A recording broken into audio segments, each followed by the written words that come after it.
Olá, hoje quinta-feira, estamos chegando para mais um programa Fagulhas de Luz. O nosso momento, eu acredito que vocês já estejam acostumados, habituados e já na expectativa, né, desse nosso momento de reflexão todos os dias, de segunda a sexta-feira, comigo, Theo Oliveira, e com o nosso grande amigo Sidney Fernandes, ele autor do artigo que estamos discutindo, encerrando essa semana, Fantasmas Aparecem. Ontem o Sidney falou para a gente aí, né, sobre a situação da viúva, sobre o espírito que voltou para dar ali aquela ajuda para ela. E hoje, Sidney, a pergunta é a seguinte: eu acredito que muitas pessoas devem ter essa dúvida e agora ela vai ser sanada com a sua resposta para a pergunta seguinte: por que existe a mediunidade, Sidney? Seja bem-vindo a mais um Fagulhas de Luz. Na época de Moisés, ele proibiu a comunicação mediúnica.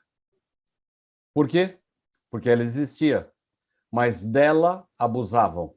Para qualquer coisa, eles revocavam os espíritos.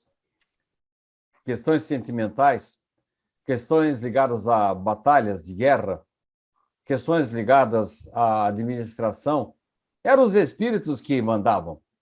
Então ele falou: para com isso. Vocês estão proibidos de evocar espíritos. Mas é uma prova de que existiam as evocações e as manifestações. Mas nos tempos atuais, muitos irmãos de outras crenças costumam dizer: deixem os mortos sossegados, deixem eles em paz. Bom, em primeiro lugar, as pessoas não sabem que os mortos estão ao nosso lado durante o tempo todo. Às vezes, eles que nos dirigem, que nos influenciam. Dependendo do nosso comportamento, atraímos bons ou maus espíritos. Agora, especificamente, por que espíritas, umbandistas, pessoal do candomblé e outras religiões afro-brasileiras evocam os espíritos? Nós sabemos que eles têm muito a nos informar, muito para nos fornecer. O bojo, todo o conteúdo do espiritismo, trazendo de volta o cristianismo para os homens que estavam tão descrentes no século XIX, aconteceu graças à comunicação de espíritos de escola, pessoas de cultura, de influência. Mas isso não acontece agora. Não acontece, de uma forma geral, essas instruções para nós. Mas, por outro lado, há muitos espíritos que precisam ser orientados, precisam encontrar o encaminhamento, o consolo. Mas e durante a pandemia, que nós não pudemos ter comunicações mediúnicas? A espiritualidade tudo provê. Então, às vezes, numa live, uma conversa como essa que estamos tendo agora, ela é colocada à disposição de um espírito desencarnado que está confuso, que não está sabendo o que está acontecendo, nem sabe se morreu.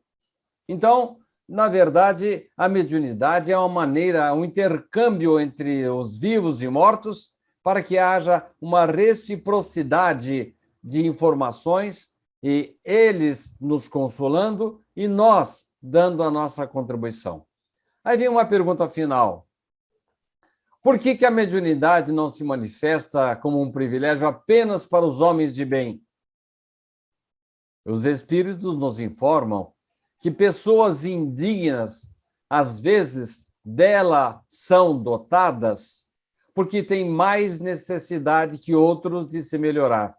Então, aquele caso que trouxe muito rumor aí, de um indivíduo inescrupuloso que tinha uma grande mediunidade, a primeira pessoa que tinha que aprender era ele. Não aprendeu, mas vai passar por muitas situações que vão levá-lo finalmente ao esclarecimento do seu espírito.